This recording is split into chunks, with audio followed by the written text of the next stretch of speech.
I want to share with you my insights. As Jeff mentioned, I run a software company called Social Talent. We teach organizations how to hire, onboard, and develop talent on scale around the world, about 100 different countries, 8 different languages, the platform. I work with about our top 100 customers to basically understand their challenges and issues. And what I'm about to share with you is taken from their issues, how they have solved it, what patterns we've seen, what's going on in the market, and to give you an idea of the talent space out there. So let me get stuck in. The big picture, we're all pretty familiar with this, but I want to just bring us back to some of the causes and what's happening in the marketplace. You've all heard this phrase, I'm sure, the Great Resignation. There's other phrases that have been used in the press to describe the market we're in at the moment. But it's seen a massive increase in quit rates around the world, initially coming out of the US. We saw large quit rates from the beginning of the summer 2021, really. And then that began spreading out globally, different parts of the world. I remember November seeing Australia, recruiters in Australia and the media picking it up as this is coming here. And then come January, seeing the effects of it. So why is this happen? Why are we in this unique time? And I'll show you some data that hopefully proves to you that it is a unique time if you need it. One is the COVID lag, if you like. We all went through this remarkable experience, this life-changing experience all at once, where in March 2020, for the Western world at least, we all kind of had this crisis where we really thought we could die, our families could die. We didn't have a clue what was going to happen. And for most of us, we were locked in our homes and there was a lot of fear. And when you go through a combined trauma, one, it brings people together, but that trauma changes you and often makes you reprioritize things in your life. So we saw in the UK and the US, which are the only two countries I've looked up the data for, the divorce rate shot up, right? So people quit their marriages because they realized, you know what, I don't want to spend the rest of my life with this, whatever, person in my home. But soon after, when offices began to reopen for the first time and normality kind of returned for the first time, because we went back and forth, people said, I don't want to work for this organization anymore. And they had kind of held up quitting for the first 6 months, probably out of fear, because none of us knew we'd have a job. So that was the kind of primary motivation for all this. And when they went back to work, for some people who went back to work or rejoined after furlough or being laid off or got new jobs, they realized that their employer, new or old, may not have been offering them flexibility that they would have expected after the pandemic, once they had, or the first round of the pandemic, once they'd proven their worth. And that pissed people off, being honest with you. And there was a big desire for flexibility because we had got used to flexibility. I remember having a conversation 3 weeks into the pandemic with a behavioral psychologist who told me that habits are formed after 4 weeks. And she said, we're a week away from this being a habit that gets formed. And she said, after that, it's going to be difficult to change it, but it's possible. If it's a few months, even harder. A year, almost impossible. We're 2 years in, and that habit of remote working, and whether it means you're dropping the kids off to school, you've got time to go to the gym, or whatever it means for you, you don't want to give that up. So that's been a big part of it. And we've also seen other people exit the workforce. In the US, for example, retirement rates were at a record high. We saw this in Europe and places as well, because people who were close to retirement age were kind of saying, I don't want to go back to work when it's not safe. If I'm 2-3 years away from retirement, I'll just go and resign now. So that was a big thing. And then you saw what has also been called the Great Acceleration, which really had existed long before COVID, where it was identified, particularly by McKinsey's, that there was this gap in talent and skills, and they focus on digital skills in particular, but there's other kind of human skills, core skills, that there was a gap in. And that was expected to kind of play out over a decade. Instead, it played out over a year or less, where we had to kind of transform the skills. And I'll give you an example of how digital skills transform, because we often think, oh, that means everybody's becoming a software developer, but it's not. If you consider a local craft store in your local town, that craft store pre-pandemic, so December 2019, would have served the local population. You would have physically gone into that store, walked around, browsed the paintings or artistry or pottery or whatever they sold, and you would have purchased it. And they relied on that local customer base. The pandemic came along, and no doubt it was closed down. And after a few months, the owners, our proprietors, were saying, how do we continue to survive? They said, you know what, why don't we just basically build a website where we can sell our stuff to our customers and they can have it delivered.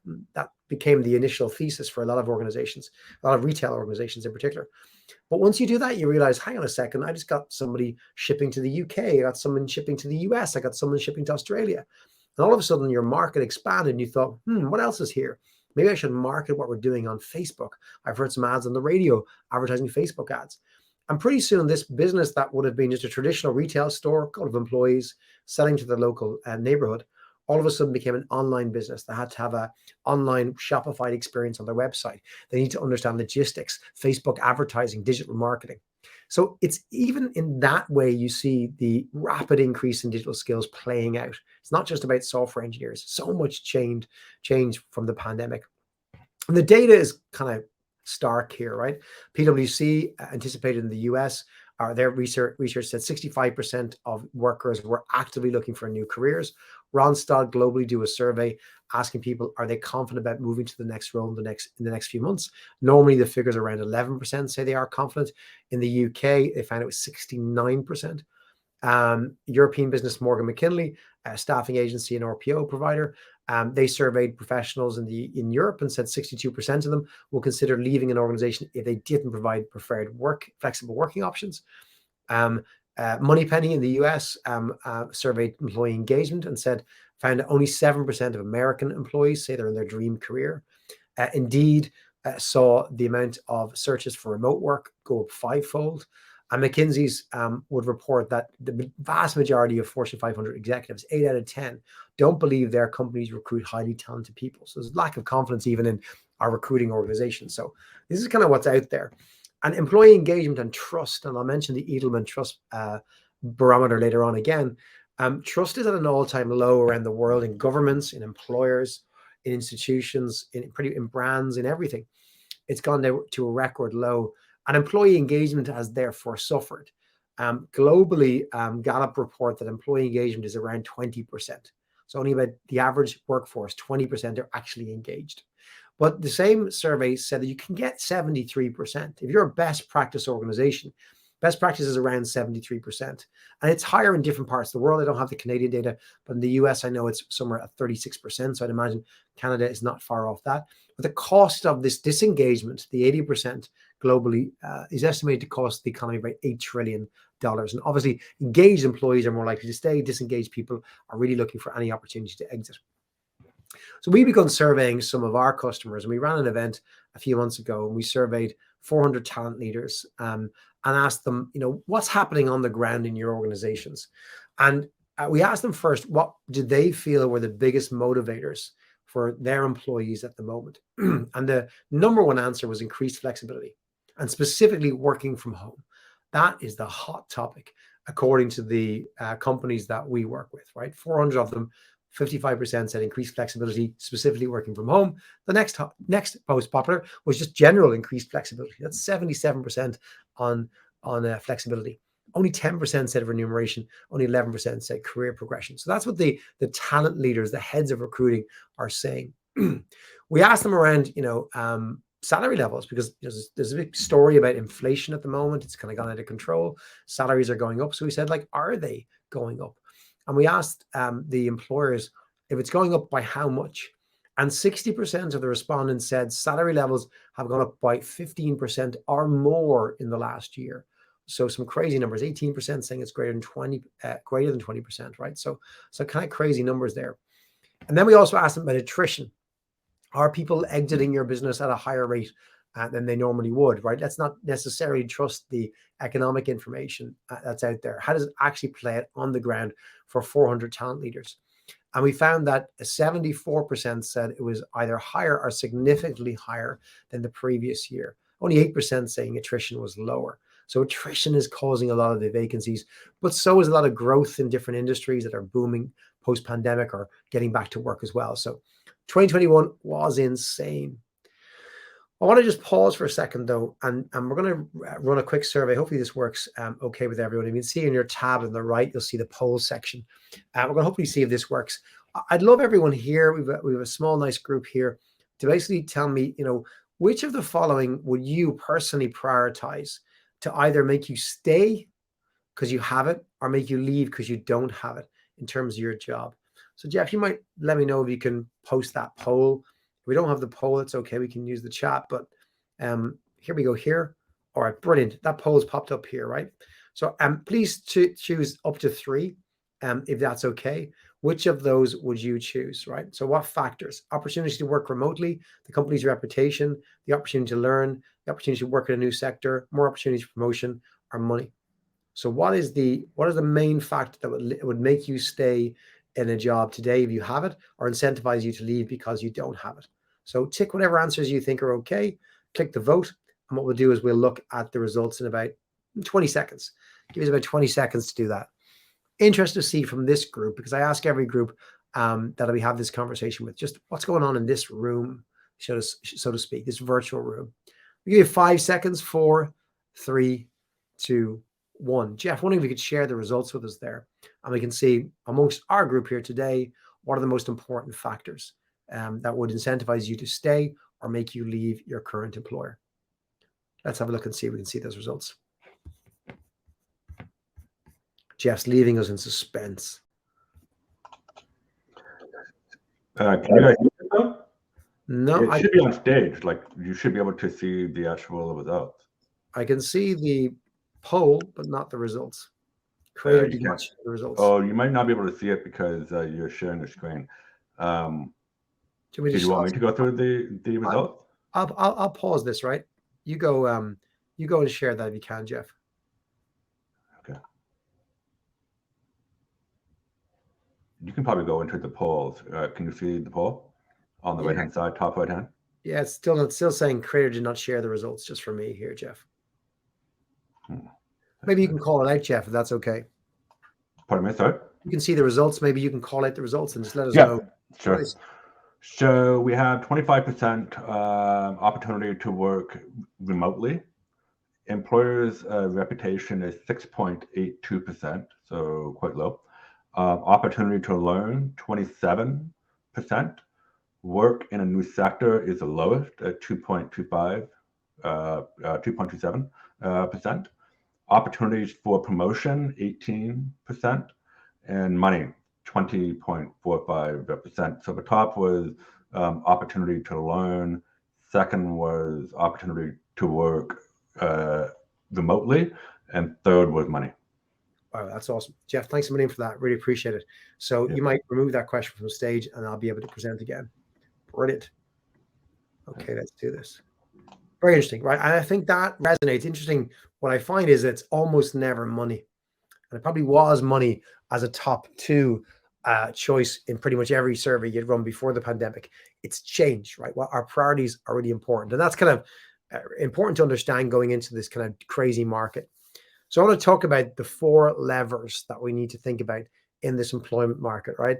And they are remuneration, flexibility, career opportunities, and values. And these are the 4 things that will either kill you or they'll be your superpower to hire in this market. And in summary, and I'll go into each one now, remuneration, you will either need to pay more or you'll need to hire differently. On flexibility, again, if you're able to offer it, that could be your superpower. If you're not, it could be your downfall. Career opportunities, I think, have the opportunity to be a magic solution to both attracting and retaining talent. And values. Values are really important. You got to do the right thing, but you just can't brag about it. So let me dig into each of those.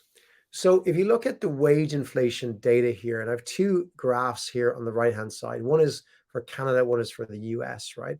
You see that wage inflation in Canada over the last year has been enormously high. So that's the kind of, it's the light bar, if you like, versus normal inflation. So wages in 2020-21 rose at an enormous amount. They ticked back down at the beginning of 2021 and then are on a rise, a steady rise quarter by quarter by quarter since then, right? So this spike in 2020-2021, and then it dropped down a bit, and now it's spiking back up again, right? So that's crazy. And in the US, if you look at the data from the US Bureau of Economic Analysis, wage inflation is at the highest rate since records begun. Okay, at the highest since records begun, right? So it's kind of insane. And we're seeing that between the US data, Canadian data, it's about 10 to 15% wage inflation across North America. So it's pretty good. It's going to be more pronounced in certain sectors, of course, right? You're seeing recruiting, for example, hiring recruiters is really expensive at the moment. So you got to get creative, right? We see a lot of our customers, they are where they can't afford to increase salaries to that level, because obviously if you're in a larger company, increasing salaries for new employees impacts existing employees and can cost you exponentially a lot of money. A lot of organizations are kind of being creative by either offering sign-on bonuses so that the initial first year looks very attractive, but you aren't out of whack with the rest of the team. Or the reverse of that, I know Ernst & Young have done this around the world, EY, as they are now, they've offered retention bonuses to people who've been there 1 year, 2 years, 3 years, 4 years. So it's just a pure stay. If you're here, we're going to pay you amount of money. And if you're kind of at 19, 20, 22 months, we're going to probably offer you more money when you get to 24 to try and keep you here. So sign-on bonuses, retention bonuses are a creative way to kind of still give remuneration to folks without changing salaries. But the real winner to me is this move towards hiring for potential. Because if you just pay the wages, right, which maybe if you're in a massive tech company, you can afford to do that. Most can't. They're being forced to say, well, what can we afford? And it's pushing back on the hiring managers in the business to say, we can't afford the kind of person you thought you would have liked to hire. But let's focus instead on what do you actually need to hire for? What are the core skills, the competencies that we need to do this job? Because we're unlikely to get somebody who has done it or is doing it in a different employer, because we can't afford them. So let's actually look at the core of what we need to hire for, which is brilliant from an equality perspective, right? It's really playing into the DEI agenda on the E, because it opens more talent pools and it breaks down barriers such as only hiring from the same schools, etc. So organizations across the board are doing this. They're hiring for potential, and we're seeing it's even more in recruiting. And they're growing their own. Organizations that are doubling down on learning and development efforts. They're building more boot camps to accelerate promotions to the middle, so that they're saying, well, we can't afford to hire experienced people. But why don't we basically accelerate the promotions either up in the business from people who maybe would have been 6 to 12 months away from a normal promotion? Let's try and boost that. Or maybe let's look at moving people across the business and training them up, right? And that's been a great way to fill the harder to find, more expensive roles, because they probably can compete at the lower end. So it's just deciding where you can compete and where you can't compete. So it's put a lot of strain and pressure on learning and development organizations, but it's being a bit more creative. The second piece is flexibility, right? So flexibility is a thing that affects industries differently. On the right-hand side, you'll see a McKinsey graph. You maybe can't see the exact number, but the main point is that in some industries like finance and insurance, it's estimated that you could have 76 to 86% of your team working remotely. But all the way down to agriculture and construction, you're talking like agriculture 7 to 8% max. Construction 15 to 20% max could work remotely. So it affects industries differently, and all of you are in different industries, so you'll probably see yourself somewhere there, and you can find this on McKinsey's site. But this is the challenge. Most of us are still thinking about flexibility in terms of where. And we saw earlier 62%, about 2/3 of people will consider leaving an org if they didn't offer flexibility, but they're still talking about where. The ability to work from home or remotely or in a different country or a different state, different city. But we're seeing this evolution now that we're 2 years into it of remote or hybrid working to kind of 2.0.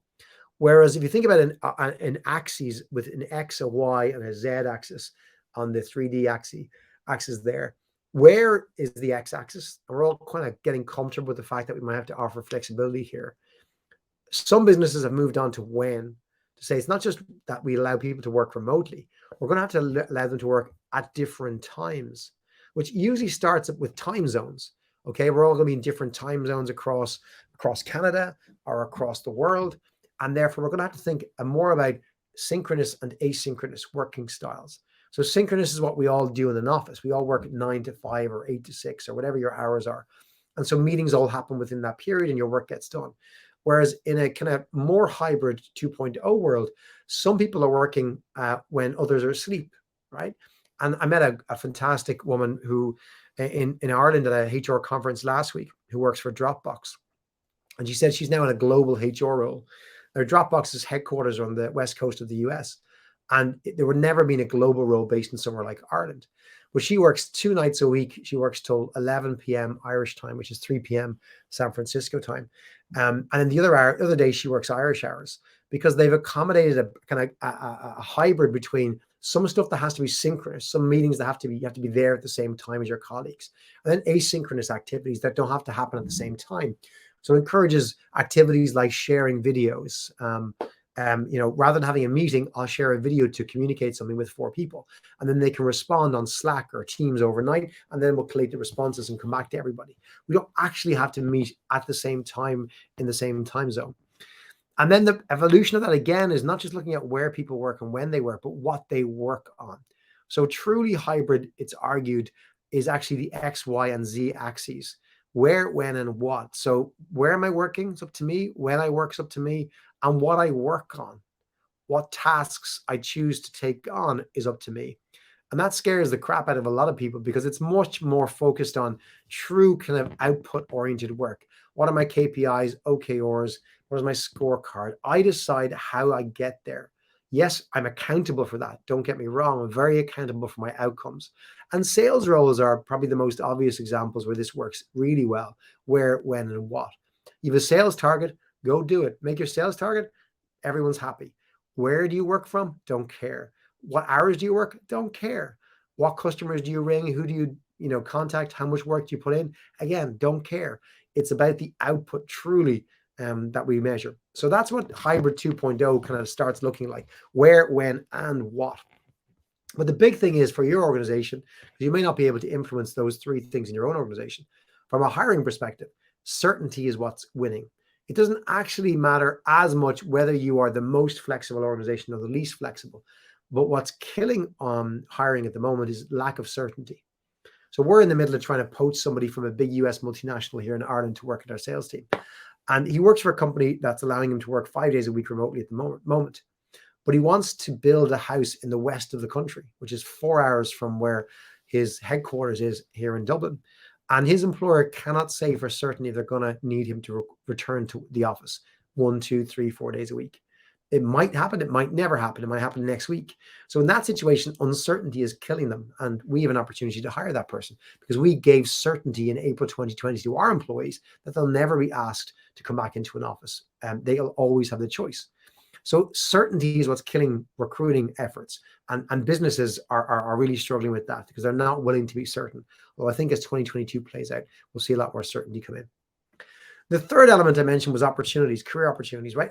It's over 20 years being the reason that most people state is why they're leaving because it's the lack of opportunity, or why they'll stay is because they have plenty of opportunities.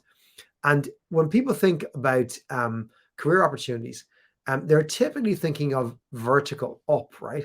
But our good friend Bev Kay wrote this book many years ago, and it's so much back in fashion the last 2 years with the new hybrid world we're working in and the Great Resignation, is that when you think about upskilling and upskilling versus reskilling, which is essentially what all career opportunities amount to, upskilling is doing the same job, a core job in developing your skills up. But up is not the only way.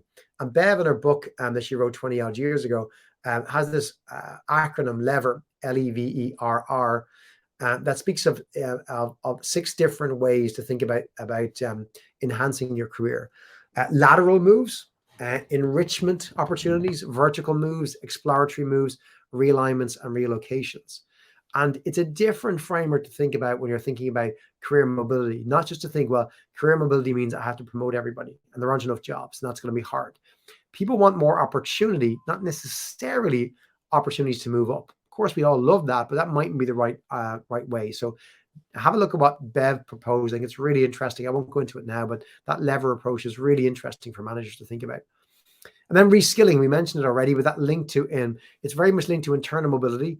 How can you move somebody from this department over here, and comes back to that idea of hiring for potential. We think less about does someone have experience in this role and more what are the core attributes, behaviors, skills necessary, and could we find it elsewhere in the organization? where attrition risk is lower, time to ramp is higher. I spoke to a friend of mine, Yasser, who runs recruiting for HelloFresh globally. And he told me that he sold the whole business on a new initiative for internal mobility, where his recruiting team can now headhunt internally and pick up the phone to any employee and say, I'd like you to apply for this other job internally without their manager permission, which was very, very difficult and controversial to do. But he sold it because he said to managers, if we start encouraging people to move internally, our time to hire can be like that. And the risk is much lower of an existing employee. So there's a lot of reskilling opportunities attached to that internal mobility piece, but also it offers more equity and moves our diversity around the business in a more equitable place. And you generally feel more included in that kind of an organization. So if you're doing that, it's an attraction mechanism. It's also a strong retention mechanism as well. Who doesn't want to go to work for an organization where, chances are you're going to be tapped on the shoulder for new jobs all the time? Like that's awesome. And then the fourth area, and this is kind of a little bit difficult to do well, is values. So the Edelman Trust Report, which is published every year, the most recent one, when they asked employees why you're leaving employers, this was in 2021, they found that the top answer was that people were leaving to find employers that better fit their values. Values is huge. It was always important, but its prominence has just shot up since the beginning of the pandemic. And the next two responses were 50% of people saying they're leaving for lifestyle fit. That's the flexibility piece, and 31% for compensation or career advancement, right? So that's a really interesting study. It was published a few months ago that you should check out. So values is really important. And I did a workshop on this only last week with a bunch of HR folk. We talked about how do you do it well. And I give the example on the right-hand side of Revolut. You may not be as familiar with Revolut. They're bigger in Europe, payment app company. And Revolut, essentially, you can pay all your bills with a credit card from Revolut. It's modern kind of banking, if you like. They're a Nordic-based business. And they had an initiative in Europe where if you donate to the Red Cross in Ukraine through Revolut's app, and they'd match all the funds. And they didn't do this for publicity per se. They did it because they believed this was an important cause, and they wanted to put the money where their mouth was. And it's not CSR. It's not like, well, we put loads of money into different charities and we're always doing these things as an organization, which is what traditionally people thought about when they thought about values. It's about, are you doing the right thing? Are you going out there and doing things? And is it aligned to your business? Like, is it the kind of thing a company like yours would be expected to do? So again, Revolut facilitating payments, right? They're a payments business. It makes sense. Or is it in the geography that you work for? So you do look after Canadian initiatives, like Jeff mentioned. It makes sense. Canadian company, Canadian issues. That makes sense, right? European company, European issues. Although I'd argue, obviously, it's a much more global issue. And doing that right is very, very important. But trust in employers is very low, right? So I spoke to a head of HR last week who told me about an initiative her organization, big US multinational consumer brand, did recently. They spent $100 million, $100 million, like stupid, crazy amount, on this initiative to upskill and reskill their underserviced talents. They've got a mixed workforce.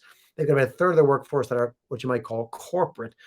And the other 2/3 are more blue collar out in the field. And this was to support their field colleagues, to give them new skills, education back to college. And a great initiative, right? And it went nowhere. Even internally, people didn't really resonate with it, although it's fantastic. And it contrasted against a story that another colleague who was in the same group as us shared, who worked for an insurance company. And he told a story about when he first joined the company, how they had a customer in Asia who was dying at the time, terminally ill, who reported that they had SARS during the SARS outbreak and needed to be repatriated to Ireland. And it turned out that when they investigated the claim, this person didn't have SARS and their insurance didn't cover them to be repatriated, but they had weeks to live. And that insurance company just threw out the policy and just repatriated the person and spent the money and got them home, where they were able to die at home surrounded by their family. And that was a story retold by this guy and so many employees of that insurer, that to them articulated really well the values of the company and what the company really did for its people. And it didn't cost $100 million. And the point is that when you do these big kind of flashy things and you actually do spend a lot of time promoting it, it tends to backfire because most people won't trust what the company is saying they're doing. They trust what employees say. They trust that the employee story is that story of that patient in Asia being repatriated. That has so much more weight and power. So it's hard to do right. But the core to values is not what you throw your money at to show that you're doing the right thing. It's what you truly support because it's the right thing. And you're an organization that does the right thing. And you may not ever tell people outside your organization about that. In fact, that's arguably better. But your employees will tell that tale. They'll share it out. It will get out to potential candidates. And it also drives as a retention piece. So values is really important, but it's so important to understand it's not about just throwing money into a cause, ticking a box and saying we're done. It's a lot more nuanced than that. People aren't so stupid, is what I would say. So that's my summary. They're the 4 things that I think are most important to think about when hiring in 2022. You got to think about remuneration, but it doesn't necessarily mean paying more than everybody else. There are other ways of doing it. Flexibility is just really important, but most important is probably certainty. Having certainty about this is our policy, it's okay, you can be guaranteed on it. 3, career development. It's always a big thing. So tying career development opportunities to your value proposition when hiring has to be honest and true, but also it can solve your hiring problems. And then your values. Your values need to be really aligned with your organizational values. As you need to demonstrate them, but not in a traditional external kind of marketing way. You have to just be very true to what is right for your organization and do those things and let your people speak on your behalf. Don't even ask them to speak on your behalf. It will happen more organically.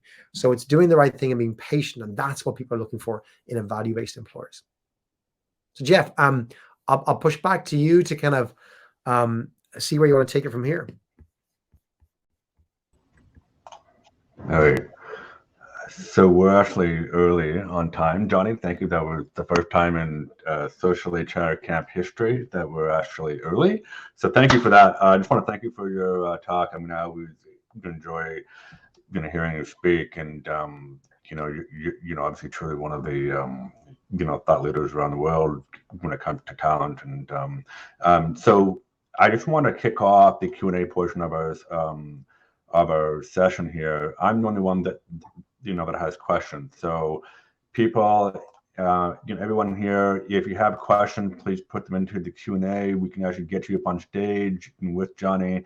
But this one question is obviously money is always an issue. Now, of course, you did actually allude to this, Johnny, with inflation obviously being a global phenomenon, and cost of living just skyrocketing. I mean, we sit in North America, and particularly Canada, you're really having a hard time right now with the cost of living, and particularly housing, which is probably the most expensive country on planet Earth right now. But it's not always easy for smaller organizations, SMB, to really compete with the Apples and the Amazons and the Googles of the world.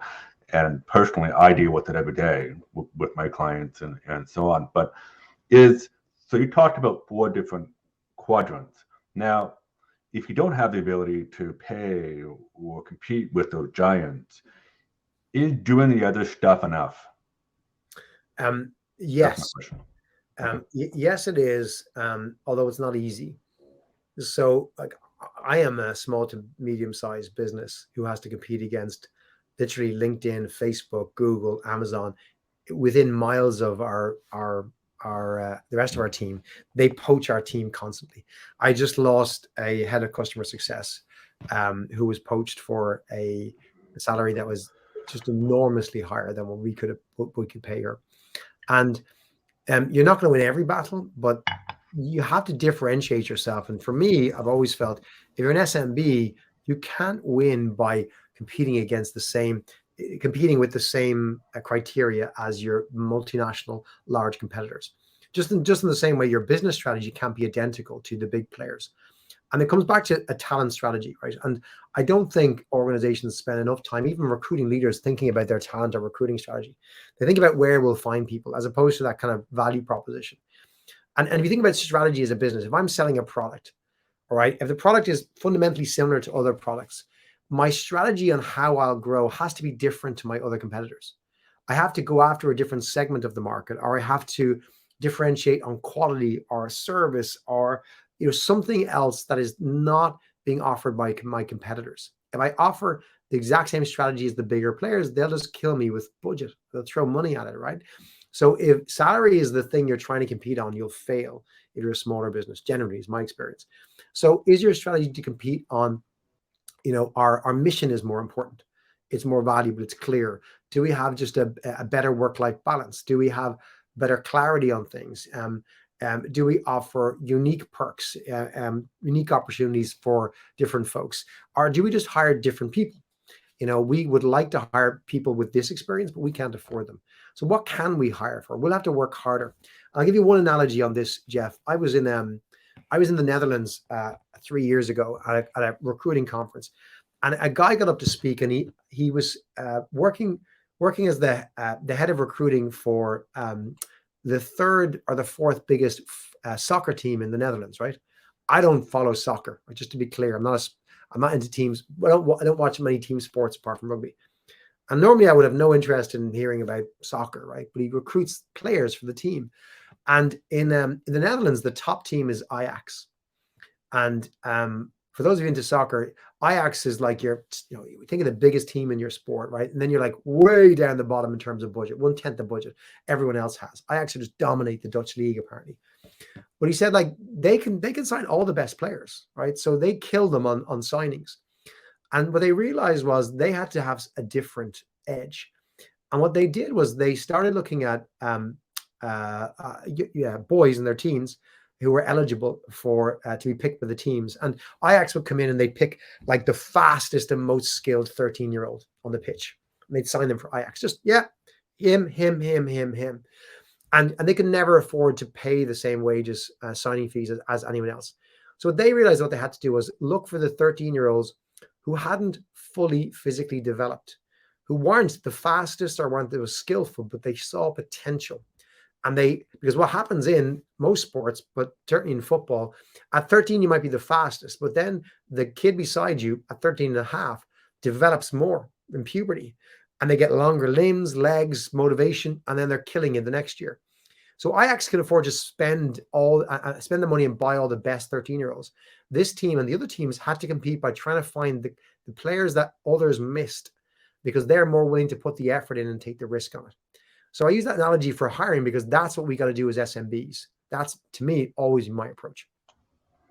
I totally agree with you, on that. I just, I think it, definitely something that always comes up. I mean, after my biggest comment is, well, I mean, Canada taxes are very high, so employment taxes. And so I would tell people, well, I mean, if you want the extra $10,000, you're only going to see a small part of it because the tax person is going to take their share. So, it's always an issue here, but I totally agree with you on that front. And I think it looking at the other quadrants that I think are really, really important. It's more work, but it's worth it in the long run. So just one other point.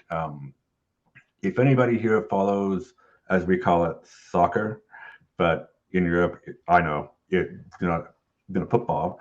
The Canadian men's team finally made it to the World Cup after 37 years of not making it. So I just wanted to point that out because I'm very excited. My home country is going to be going to Qatar for the World Cup of soccer, and I know many people here are also very excited about that. So they beat Jamaica 4-0 in the snow in Toronto last week to clinch, and I'm very excited. Well, it's more than Ireland. Ireland aren't going to the World Cup, just to be clear. Okay, so there's no other questions. So I have one more. So there is the old school optics of butt in chair. It's the optics of, back in the day, managers walk around and they see, oh, Johnny's working, he's in his chair today. Jeff is not in his chair today. Where the heck is he, right? And, pre-COVID, this was a very prevalent, point of view. A lot of people, but I know personally as well.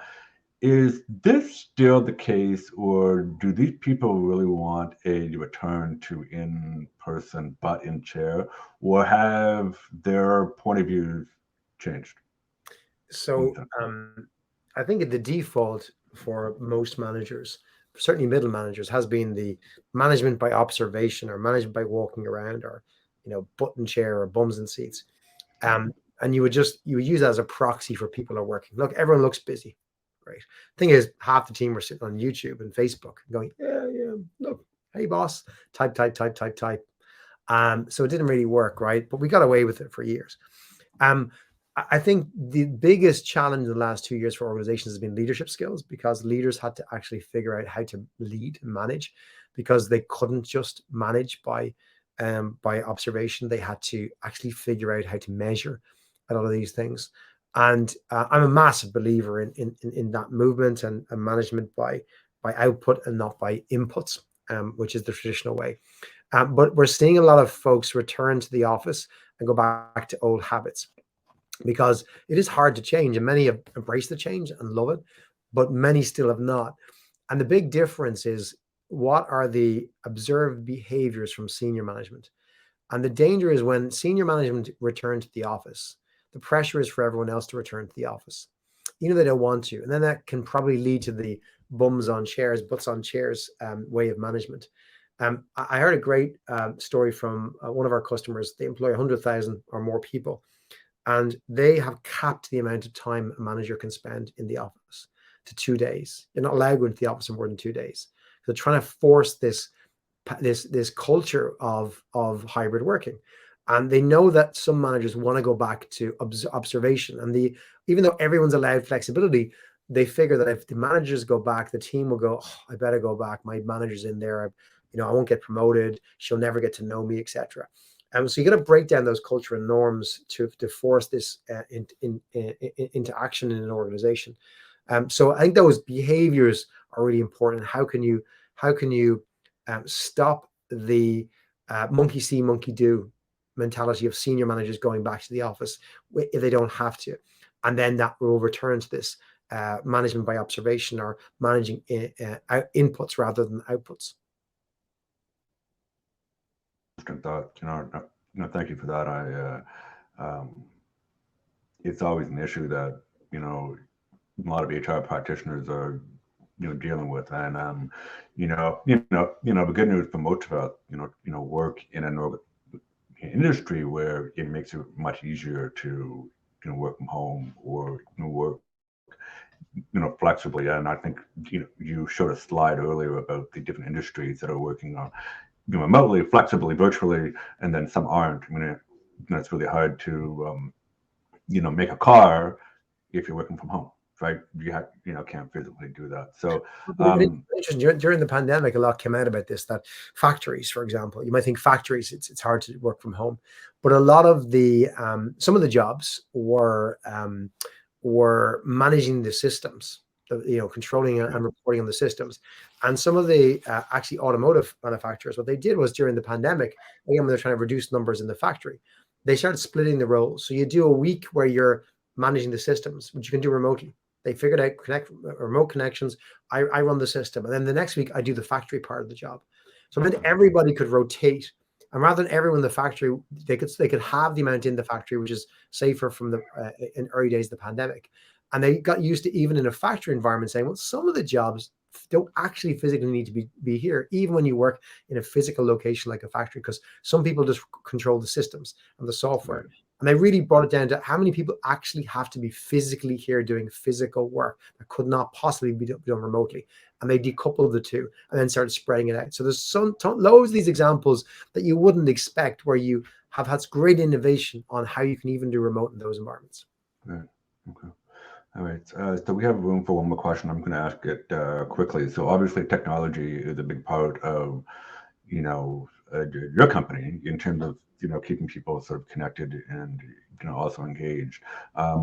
What is your sort of go-to tech stack to keeping people connected sort of across time zones? Yeah.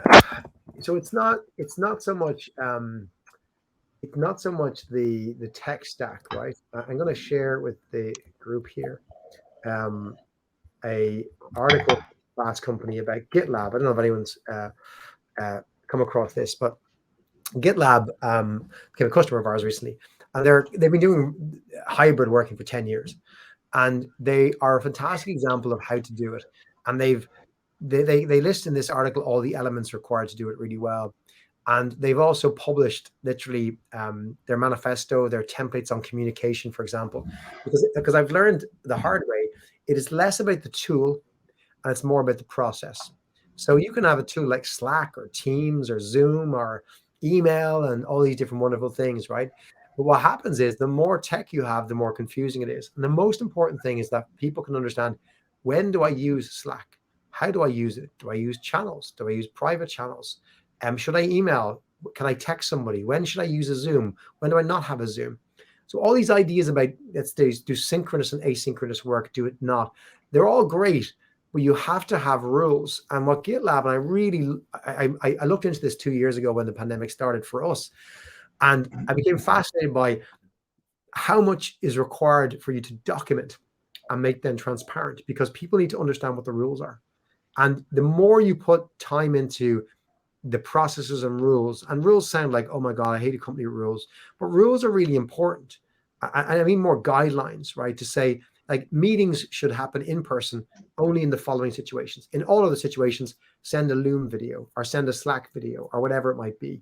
In these situations, use a public Slack group. In these situations, don't use an email. And without that hard work at the start to define all that stuff, it doesn't matter what tool you use, what technology, communication and remote working doesn't work.